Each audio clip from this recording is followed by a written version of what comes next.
കോതമംഗലം നിയോജക മണ്ഡലത്തിലെ NDA സ്ഥാനാർത്ഥി അജി നാരായണന്റെ തെരഞ്ഞെടുപ്പ് പ്രചരണാർത്ഥം സംഘടിപ്പിച്ച തെരഞ്ഞെടുപ്പ് കൺവെൻഷൻ ഉദ്ഘാടനം ചെയ്ത് BDJS സംസ്ഥാന അധ്യക്ഷൻ തുഷാർ വെള്ളാപ്പള്ളി. കലാ ഓഡിറ്റോറിയത്തിൽ സംഘടിപ്പിച്ച കൺവെൻഷനിൽ 100 കണക്കിന് പ്രവർത്തകർ എത്തിച്ചേർന്നു. കോതമംഗലം നിയോജക മണ്ഡലം NDA സ്ഥാനാർത്ഥി അജി നാരായണന്റെ തെരഞ്ഞെടുപ്പ് കൺവെൻഷൻ NDA കൺവീനറും BDJS സംസ്ഥാന അധ്യക്ഷനുമായ തുഷാർ വെള്ളാപ്പള്ളി ഉദ്ഘാടനം ചെയ്തു.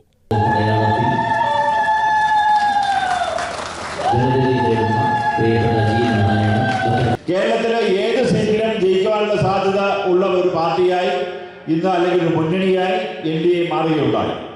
അത് ഈ കഴിഞ്ഞ 10 വർഷക്കാലം കൊണ്ട് നമുക്ക് ഉണ്ടാക്കിയെടുക്കാൻ കഴിഞ്ഞ വലിയ ഒരു നേട്ടമാണ്. ഇന്ന് ഈ ഇലക്ഷൻ നമ്മൾ അഭിമുഖീകരിക്കുമ്പോൾ നമുക്ക് കഴിഞ്ഞ 10-12 വർഷക്കാലമായി ഇന്ത്യ ഭരിക്കുന്ന ശ്രീ നരേന്ദ്രമോദി നടപ്പിലാക്കിയിട്ടുള്ള ഒരുപാട് വികസന പദ്ധതികളുണ്ട്. ഇന്ന് കേരളത്തിലുള്ള സാധാരണ ജനങ്ങൾക്ക് കിട്ടുന്ന ഒരുപാട് തരത്തിലുള്ള സഹായങ്ങൾ കേന്ദ്ര ഗവൺമെന്റിൻ്റെതാണെന്ന് മനസ്സിലാക്കുന്നവരാണ് ഇവിടുത്തെ നമ്മുടെ സഹോദരങ്ങളൊക്കെ.